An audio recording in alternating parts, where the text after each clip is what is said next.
She locked the door and walked away. The metal handle burned her palm, not with heat, but with finality. She closed the steel door, slowly, deliberately, while the boy inside screamed her name over and over, his fists pounding against it in a rhythm that would haunt those who heard it. "Mama, Mama, please." Her face didn't change, not even when his voice cracked into something hoarse and primal, not even when a soldier stumbled forward, shouting, "Stop! What are you doing? Open the door!" She turned her back to all of it, to the screams, to the soldier, to the other civilians frozen in place, eyes wide with horror. A woman near the wall covered her mouth. A child clung to his father's coat. But the mother, she walked. Her boots crunched across gravel and ash.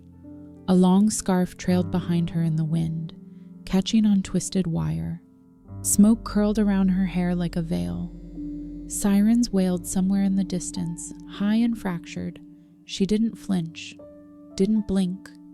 She just walked, one foot after the other, away from the door she had sealed, away from her son, away from the people who would never understand.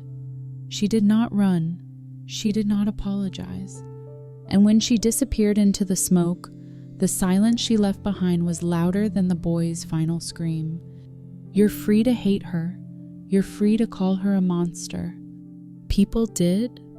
The soldier who witnessed it would never forget her face. The boy who screamed would never call anyone mama again. The others, they told the story like a warning. She locked him in. She didn't even say goodbye. She just walked away. But that's not the whole story. And if you're going to judge her, you should know what came before. Before the door, before the decision, before the scream, you should know that there was once a garden, a boy who liked tomatoes, a mother who hummed old lullabies in the morning while peeling potatoes with cracked fingers. You should know that she didn't always walk away. She used to hold on so tightly. She thought her arms would break before her grip would. So if you've already decided to hate her, go ahead. But first, hear the whole story. Tomatoes and lullabies before the war, before sirens replaced birdsong, before steel doors and ration lines. There was a house at the end of a narrow lane. It wasn't much, a roof that leaked in the spring, a crooked gate that squeaked like it was afraid to close. But it was home. She kept tomato plants on the windowsill, even when they never bore fruit. She said they made the kitchen feel brave. Her son believed her. Every morning, before the world remembered to be cruel, she would turn on the old radio, static. Then that familiar voice, calm, measured, the same one that had read the weather since she was a child. She would make tea. She would hum. Her son would come padding in, blanket dragging, cheeks still warm from sleep. He'd lean against her, small hands holding her thigh like an anchor. "Mama, are there tomatoes today?" She'd smile. "Maybe tomorrow, always tomorrow." They had a routine, not perfect, but safe. She worked evenings at the co-op food center, counting dried beans, checking inventory, carrying crates that bruised her collarbone. He stayed with the neighbor, an older woman who once taught field medicine during the First War.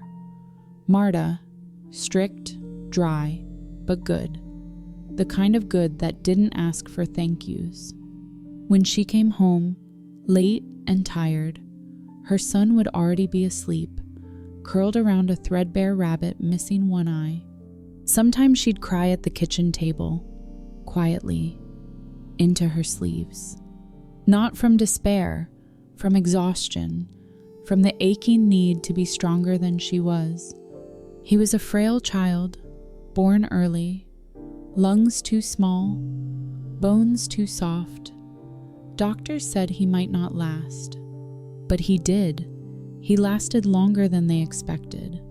And she had lasted with him. He never knew how many times she skipped meals, how often she cut his bread first, then pretended to eat later. He never asked. She never told. He just smiled when she sang. That was enough. Then one morning, the radio voice changed. It cracked, stuttered, then said the words she had feared for years. Northern border breached. State of emergency declared. All citizens advised to remain indoors. She turned the dial again and again. Nothing but silence. She looked out the window. The sky hadn't changed. The tomatoes hadn't died. But something had broken. She didn't say it aloud, but she knew. It's starting. She took her son's coat from the hook, sewed his name into the collar with shaking hands. He laughed when the needle pricked her thumb. She didn't. She told herself it was just a precaution, just in case. But her heart knew better, and it began to count down. When the silence turned violent, 2 days after the broadcast stopped, the streets became something else, no longer familiar, no longer safe. People didn't talk anymore. They ran, they pushed, they grabbed what they could and didn't look back. The grocery had been stripped clean, shelves emptied like veins, cans scattered on the floor, dented and rolling like coins in a gamble no one wanted to win. She stood in line for medicine, her last few bills crumpled in her coat pocket, her son wheezing lightly in her arms. When it was finally her turn, someone grabbed her from behind. A shove, then another, a sharp elbow to the ribs. Her money was gone. Her son nearly dropped from her arms. The man who took it never looked back. The pharmacist said nothing, just closed the shutter. Another emergency, another sorry, another lost chance. That night she didn't cry. She couldn't. Her son's fever had risen again. She chewed raw ginger from the garden, boiled water, wiped his forehead with strips of her old work shirt. He looked at her through half-lidded eyes. "Mama, is it still tomorrow?" She smiled. Always. He fell asleep. She didn't. The next morning, she found them. A girl, no older than 13, and a smaller boy, wrapped in a scarf too large for his head. They stood at the edge of her garden, what was left of it, watching her silently, the way children watch birds too wounded to fly. The boy's lips were cracked, his skin gray with fever. The girl held him tightly, eyes flat, like someone who had already run out of tears. She opened the door, didn't speak, just nodded.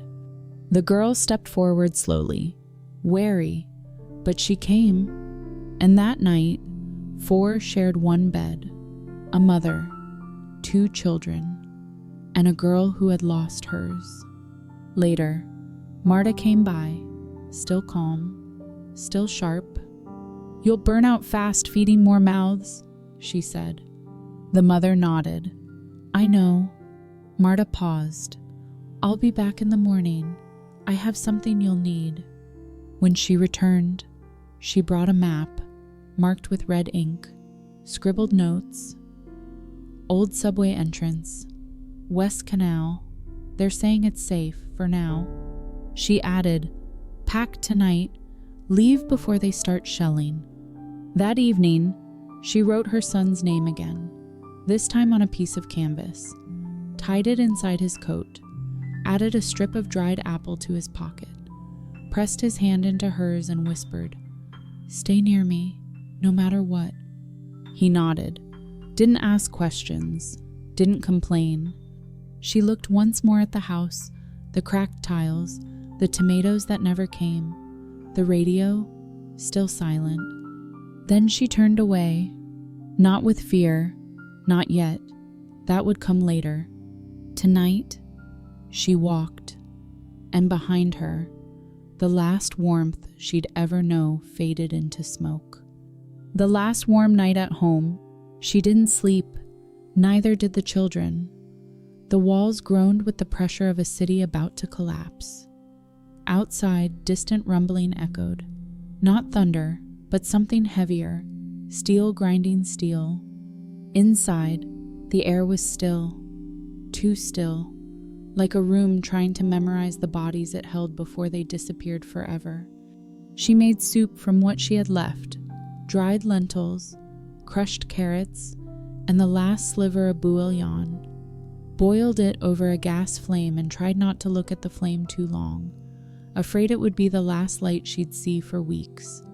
The girl, Laya, ate with quiet dignity, feeding her brother slowly, spoon by spoon, as if each bite needed a blessing.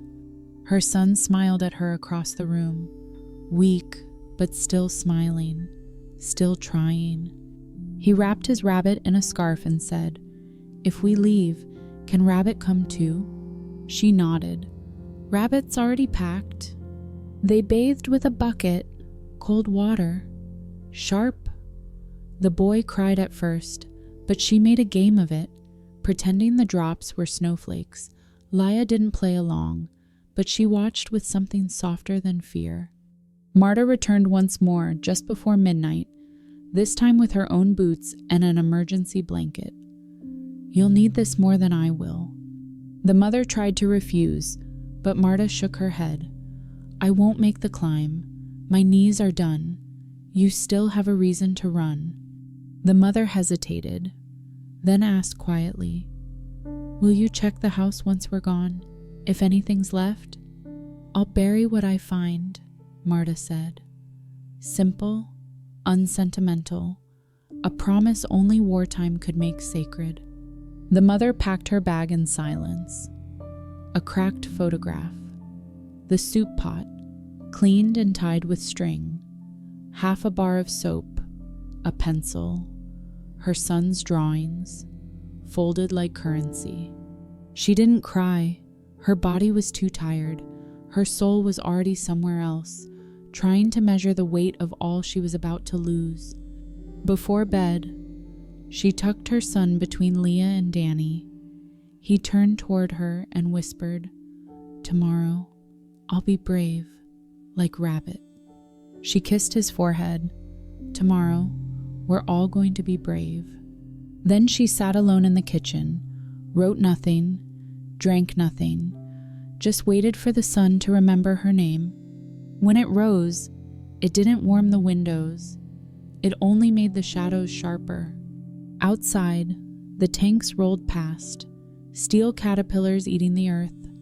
People crouched in alleyways, holding suitcases like shields. She wrapped each child in layers.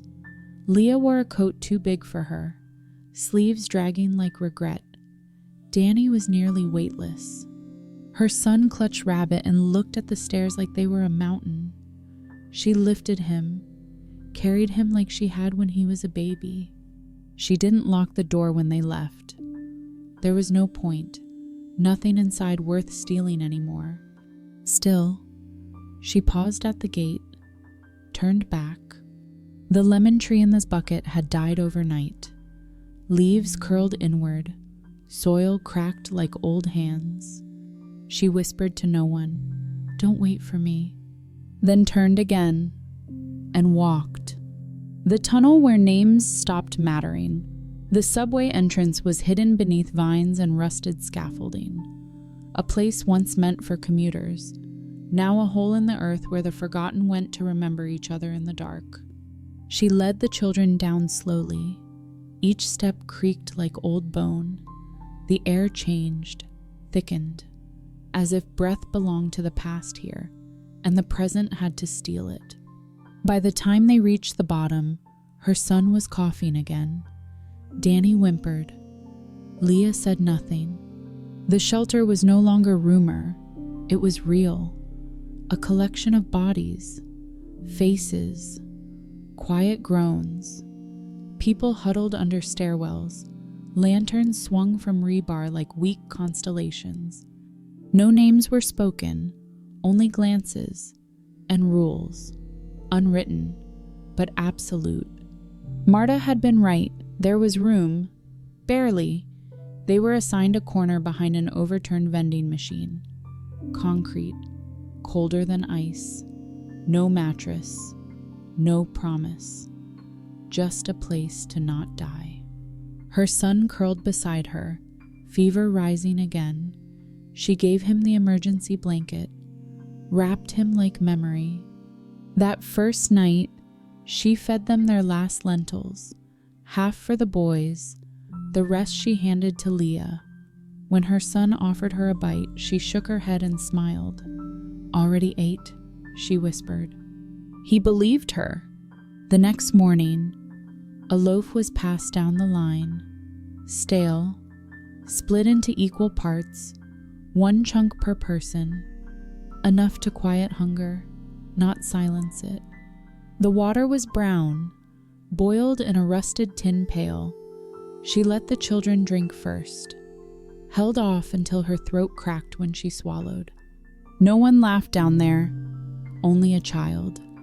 Once, playing with a spoon, until his mother took it away, afraid the sound would invite the wrong kind of attention. She tried to speak with others. The man near the vent wall, he only stared. The woman with 3 daughters, she clutched them close like war could reach inside her coat.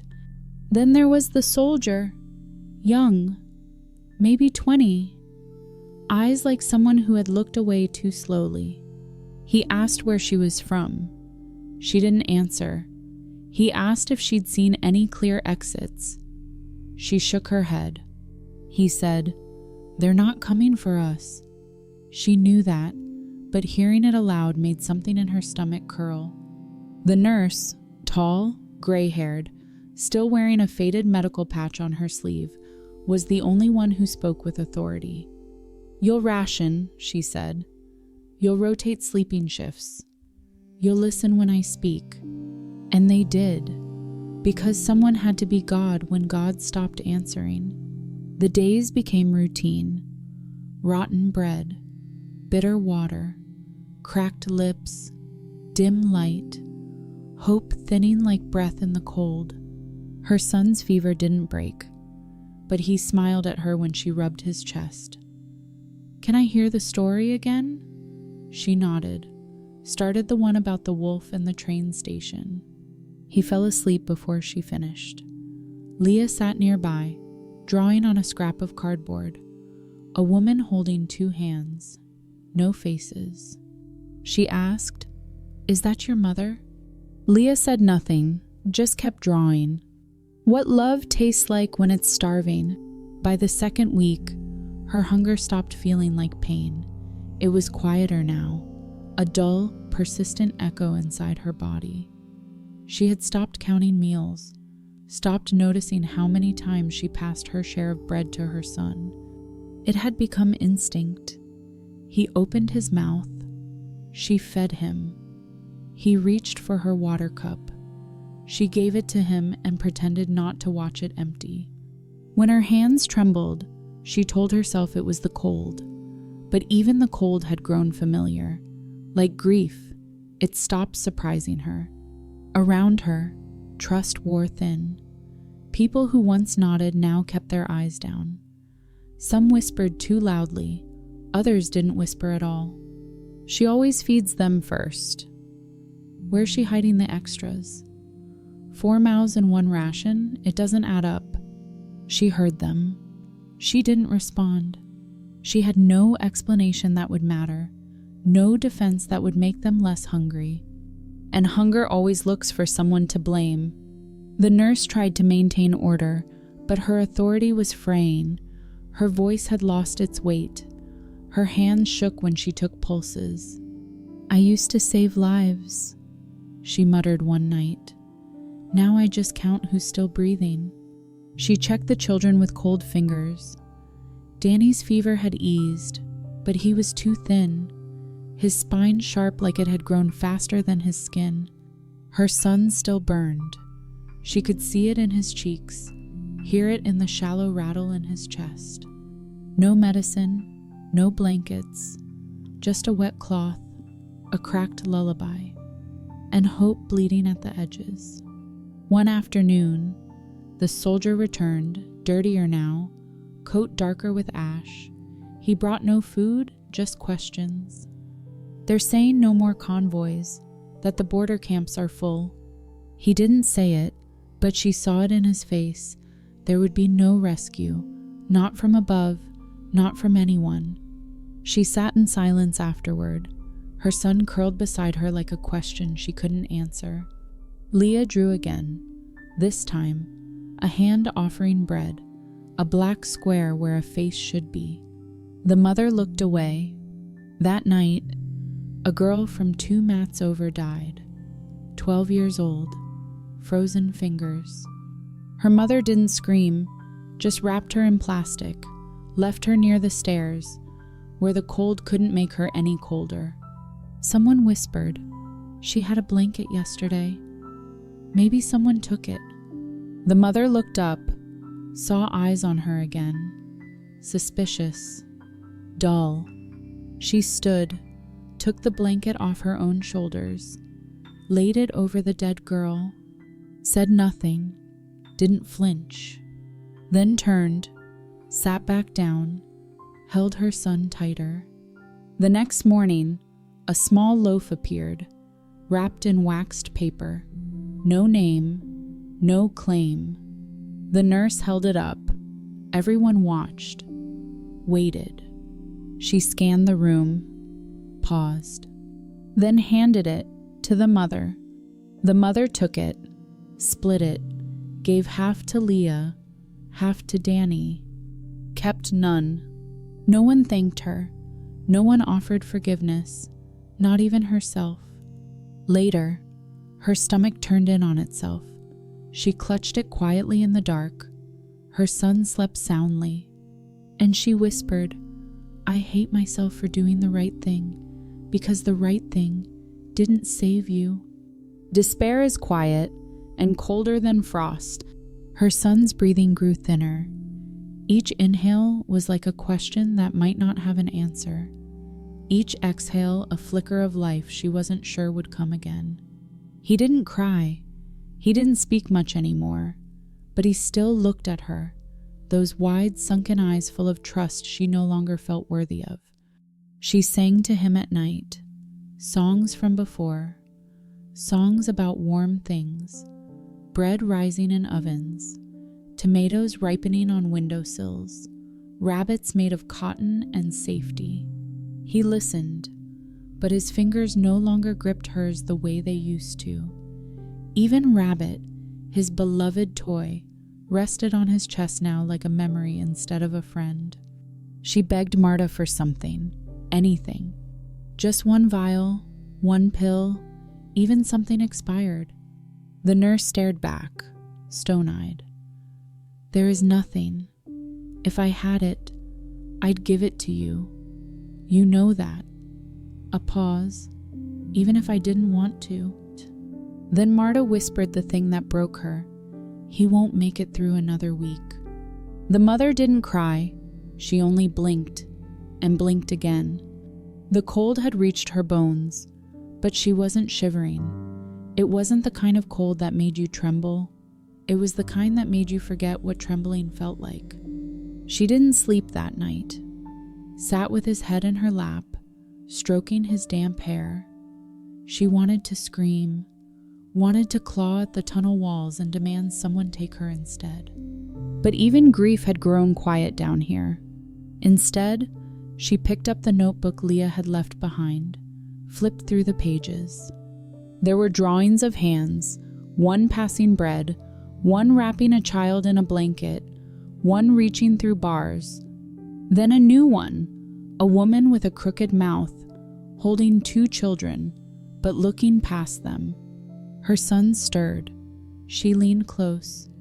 He opened his mouth slightly and rasped, "Mama, it's okay." She whispered, "No, fool,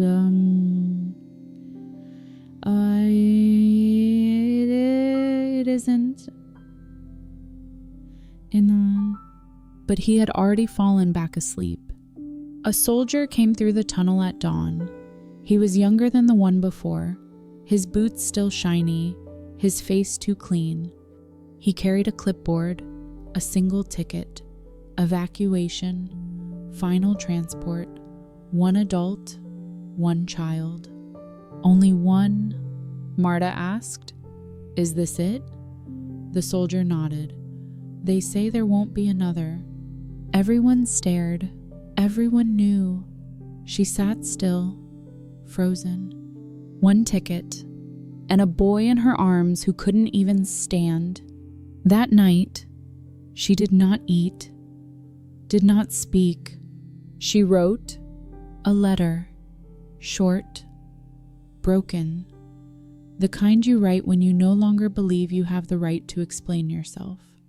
My love, if you find this, if you're alive, know I never stopped loving you, not even when I had to choose. Not even then. She folded the letter, tied it with a strip of her sleeve, pressed it into the lining of his coat, and sat beside him until morning, watching the dark shift and knowing that when the light came, something would be gone. Maybe her son, maybe herself, maybe the last part of her that still believed in mercy. The ticket that could save one, the ticket lay in her hand like a flame she couldn't put out. 1 adult, 1 child.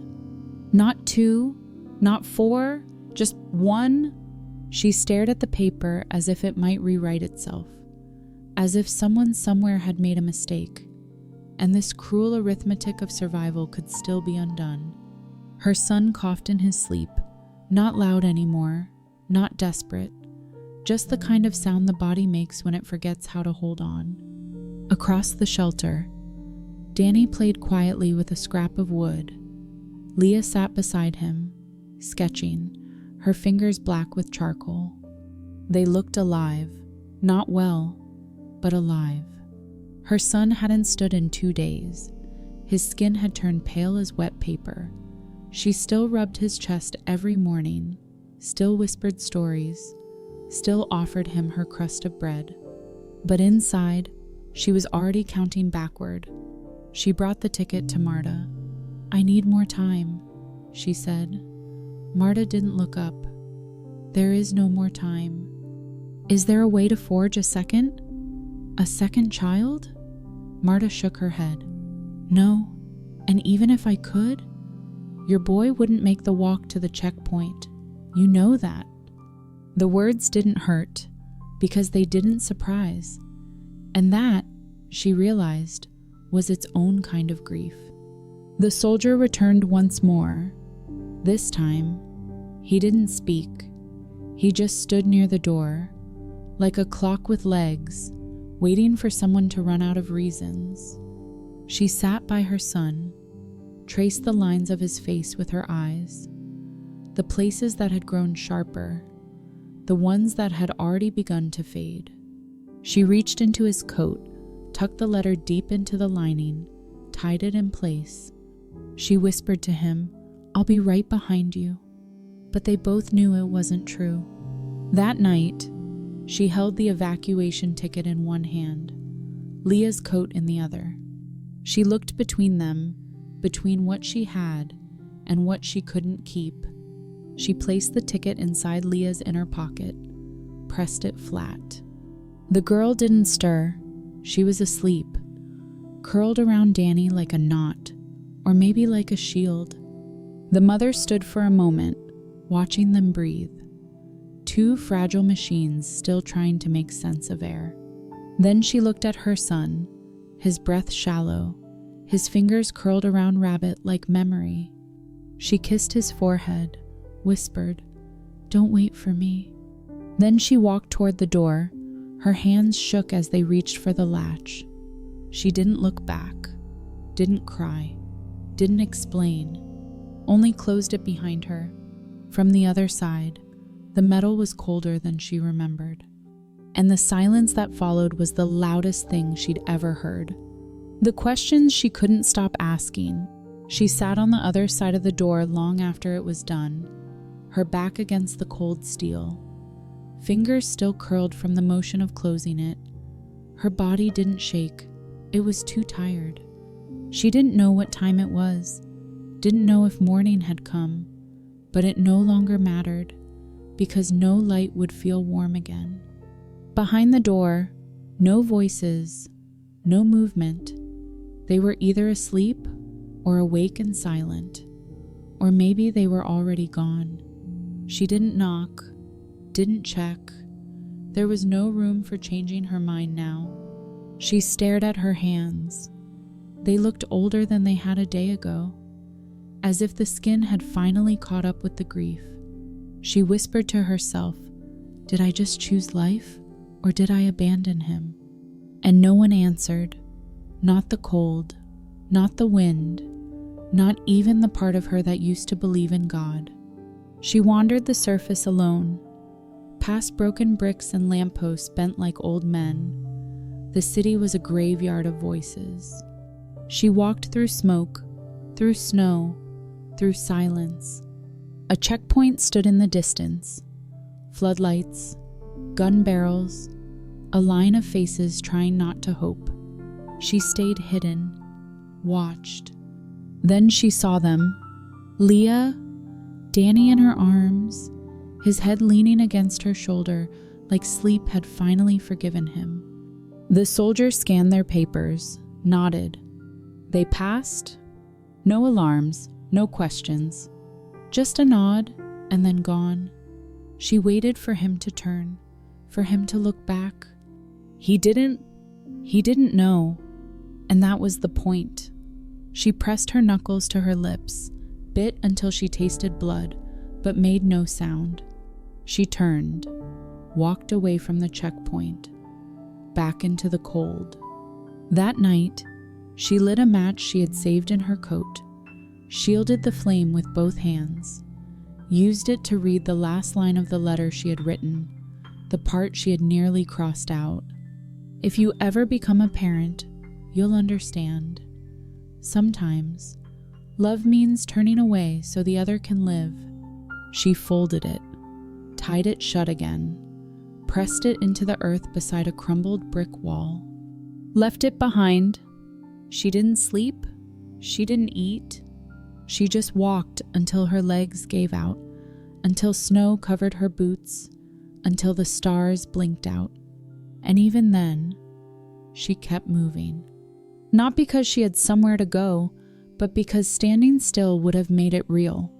What she slipped into the girl's coat, it had been folded so carefully, pressed between two pieces of wax paper, stamped at the corner with a number that meant nothing to most, but everything to the ones who had waited too long. One ticket, for one adult and one child. Not the child who had drawn her birthday cake in the dust. Not the child who had whispered stories to Rabbit every night. Not the one who clung to her even when sleep took him. But the child who could still run, still breathe, still leave. She didn't sleep the night before. She watched the way the frost crept along the edge of the shelter wall, as if it were drawing a map no one would survive. Leah and Danny slept pressed together, arms wrapped like tree roots. His cheeks had color again, a faint blush of life, not health, but defiance. Her son lay beside her, still, quiet, dreamless. His lips moved in sleep, maybe dreaming of the lemon tree, maybe tomatoes. She reached for the ticket one last time, held it up to the light, a torn corner, a crease along the fold. She smoothed it flat, then moved, slowly, toward Leah, lifted her coat gently from beneath her knees, folded the paper into the inner pocket, pressed it flat against the lining like a blessing, whispered a silent prayer no God would hear. She knelt beside Danny, tucked his scarf higher, brushed his hair from his forehead. Then she kissed Leah's temple, softly, like she had the right, like she didn't have to apologize. She turned back to her son, laid beside him, pulled him into her arms, breathed in the scent of his skin, sweat, fever, a hint of dust. the kind of smell that no one else would ever recognize, but she could find it in a storm. He didn't wake, but she spoke anyway. "If I come with you, you won't make it. If you go alone, you might." She pressed her lips to his ear. "You're brave, braver than me." Then, very softly, so the others wouldn't hear, so even the walls wouldn't remember, "Don't wait for me." When she stood, her knees nearly gave. The world tilted, but she steadied herself on the wall, gathered what little was hers, a broken spoon, a torn photograph, the memory of lullabies that had gone quiet. Then she reached for the steel door, slid the lock into place from the outside, listened to it click. One sound, one choice, no turning back. She didn't wait for a scream, didn't need one. The silence told her everything. She stepped out into the dark, into the smoke, into the frostbitten dawn that was never meant for her. The sun was rising somewhere behind the clouds, but she didn't look up. She just walked, coat pulled tight, arms empty, and still, somehow, carrying everything. She didn't say goodbye, and he didn't wait. The cold outside was different now, sharper, not just in the wind, but in the way the air ignored her breathing, as if it no longer considered her part of the living world. She walked through broken alleys dusted with ash and bone. Boot prints overlapped tire tracks like the memory of movement, like ghosts trying to retrace their escape. She followed the shapes she knew, the shell of a burnt-out bus, a rusted barrel fire that hadn't glowed in days, a shattered mirror hanging from a fence. She caught her reflection by accident, didn't recognize the woman staring back. The scarf was still hers, the coat, too, but the eyes. They looked like the eyes of someone who had survived something she hadn't earned. The checkpoint stood at the city's edge, lit by floodlights that buzzed like insects. Soldiers with rifles guarded the gate, young, tired, dangerous in the way that desperation sharpens a hand too quickly. She stayed back, hidden behind a crumbled wall, watching the line of evacuees move in slow, shuffling formation. No cries, no pleas, just shivering and shuffling and the occasional voice calling a name no one answered. And then she saw them. Leah, Danny in her arms, the ticket in her gloved hand. She approached the gate like someone walking into a test she hadn't studied for, shoulders stiff, eyes forward. The soldier took the ticket, scanned it, nodded. Danny looked up at him, then back down, too tired to speak, too young to know what had just been bought for him. They were waved through, no alarms, no questions. Leah didn't turn, didn't look back, and neither did Danny.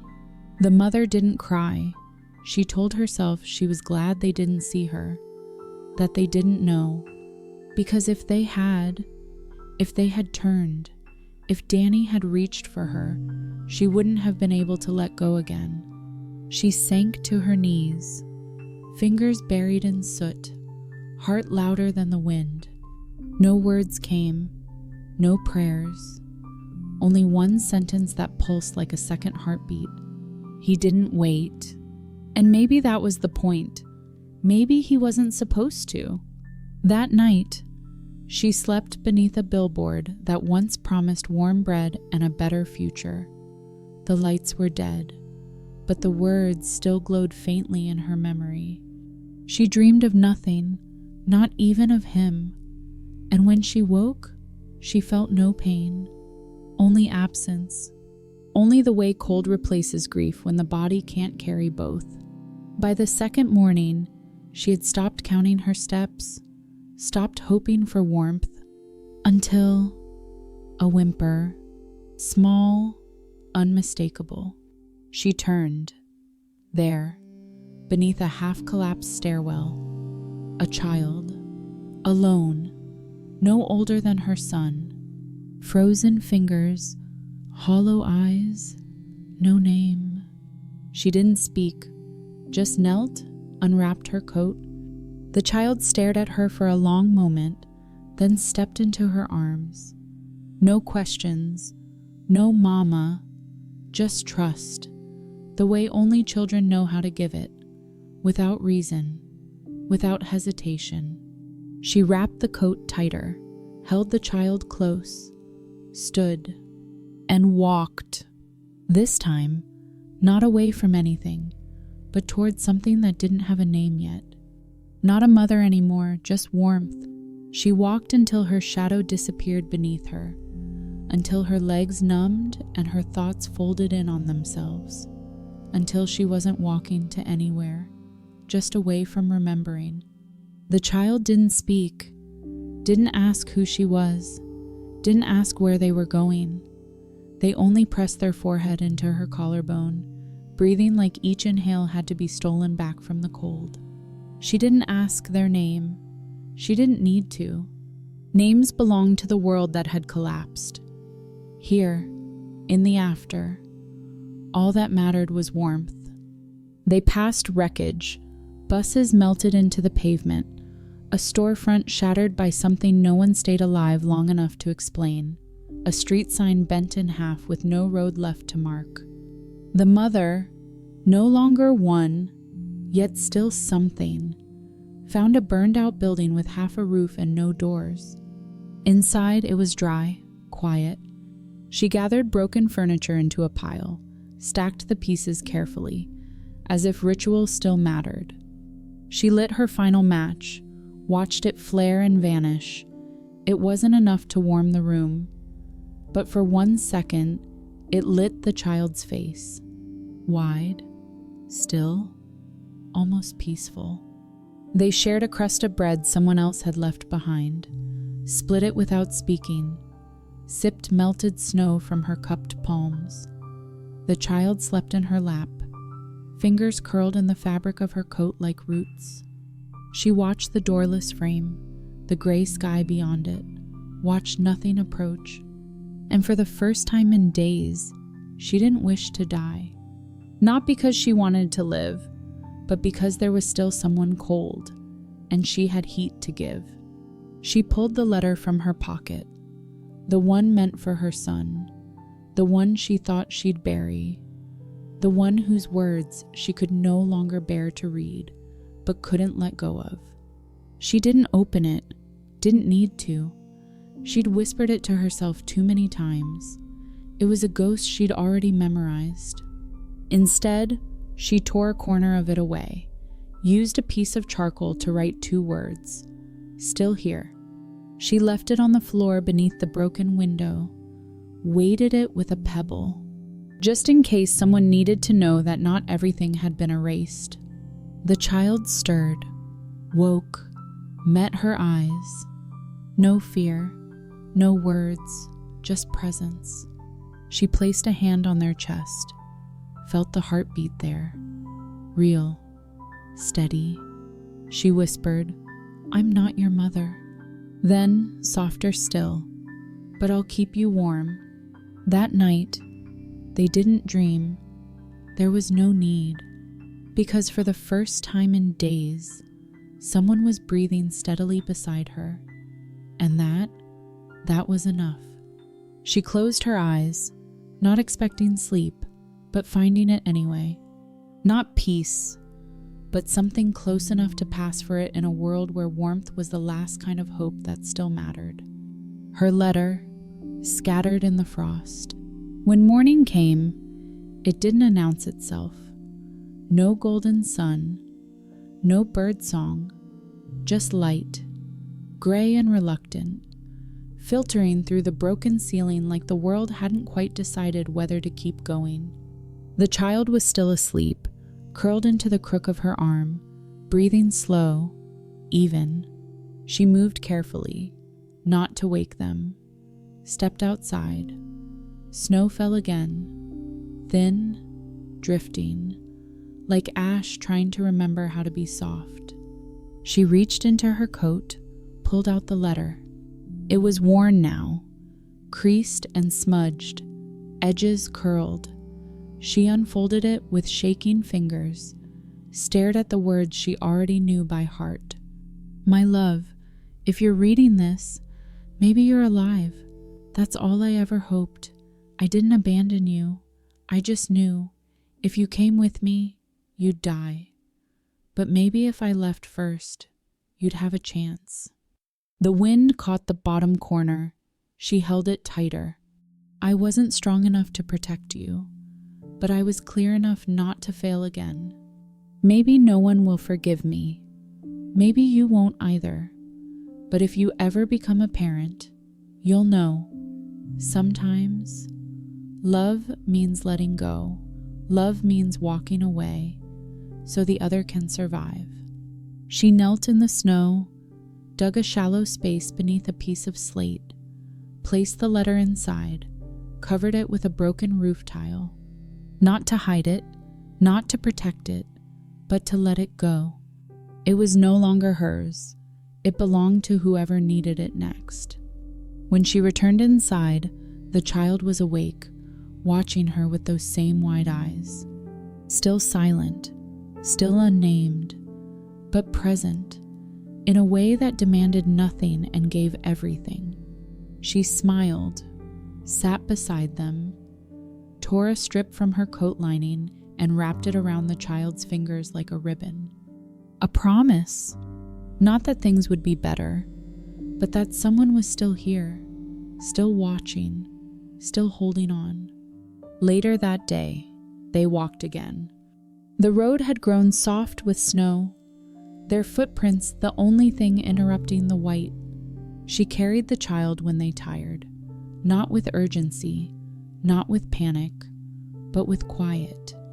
As if walking itself was its own kind of prayer, she no longer whispered to herself, no longer repeated the letter in her mind. She had given it away, left it behind. Now, all she had was what she could carry, and the warmth she kept pressed to her chest. Not a name, not a legacy, just a breath and a child. And for now, that was enough. Someone remembered her eyes. Years passed, not loudly, but slowly, like winter melting into something that almost feels like spring, but still carries a sting in the wind. Far from the city that had turned to smoke, in a town made from pieces of old towns, a woman unfolded a leather-bound notebook with shaking hands.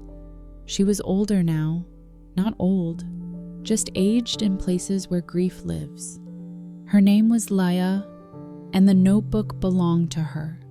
Inside were pages filled with sketches, drawn in charcoal, in pencil, in ink made from crushed berries and soot. They were not meant to be beautiful. They were meant to remember. A pair of hands passing bread, a bowl held out, a girl drawing in the dark, a door, closed from the outside. And always the woman, sometimes seen only from behind, sometimes just her scarf, sometimes her face, soft and stern, always with eyes that refused to forget. Leah had never known her name, had only heard others whisper fragments. She shared what she had. She fed the boy. She never begged. She had never called her mother, but she had once been saved by her, and maybe that was enough. That morning, Leah opened the final page of the notebook. Tucked inside was the letter, yellowed, burned at one corner, the ribbons still tied. She had never been ready to read it, until now. She opened it, read slowly. My love, if you're reading this, maybe you're alive. That was all I ever wanted, even if I couldn't be there. I didn't abandon you. I just knew, if you came with me, you'd die. But if I left first, maybe you'd live. I wasn't strong enough to protect you, but I was clear enough not to fail again. Maybe no one will forgive me. Maybe you won't.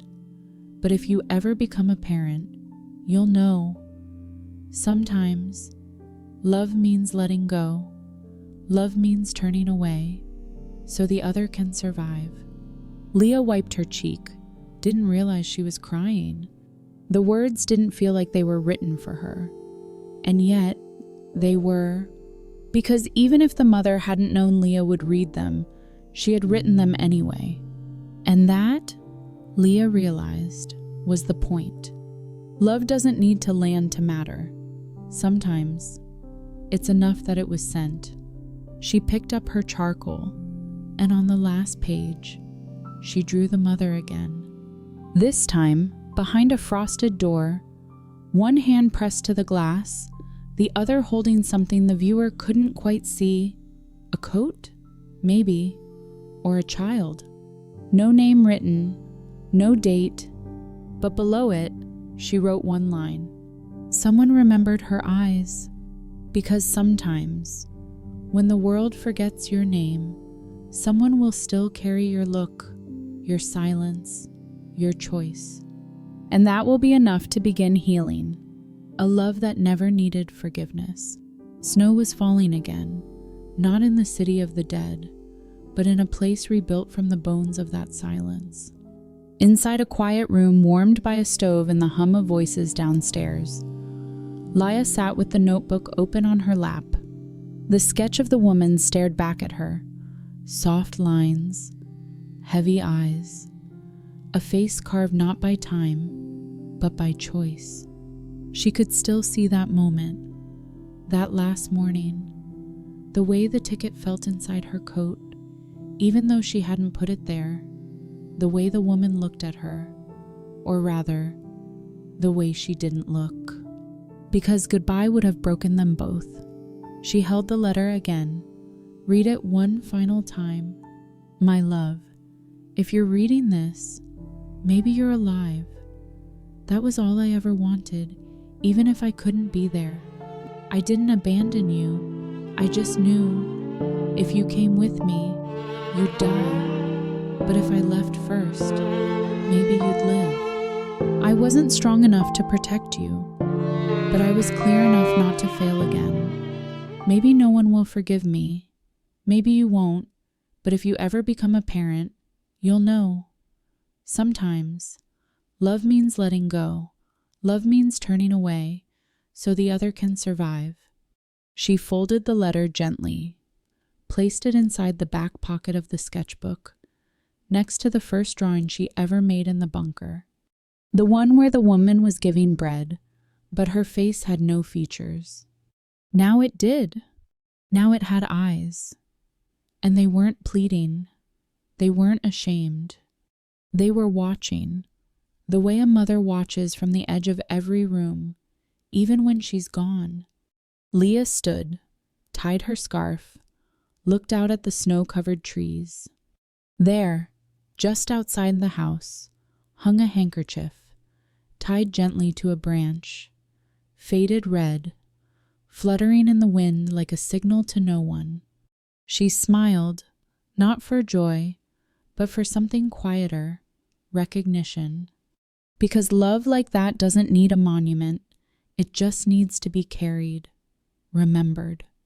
If anyone ever asks why I didn't choose my son, I won't say a word, not because I'm ashamed, but because I don't think they'd understand. I don't need forgiveness. I don't need anyone to call me brave. I just hope that in some dream he runs to me, wraps his arms around my coat, and says, "You did the right thing." Fade to white, a snowy forest, still, silent, a scarf tied to a tree. A child's laughter, faint and impossible, echoes just once, then fades. If this story stayed with you, if it reminded you of someone you lost or someone you had to let go, you're not alone. These aren't just stories. They're reminders of what love becomes when there's nothing left to give, except warmth, except memory, except choice. If you'd like to hear more stories like this, feel free to subscribe. or leave a note below, not for her, but maybe for someone who's still listening. Sween,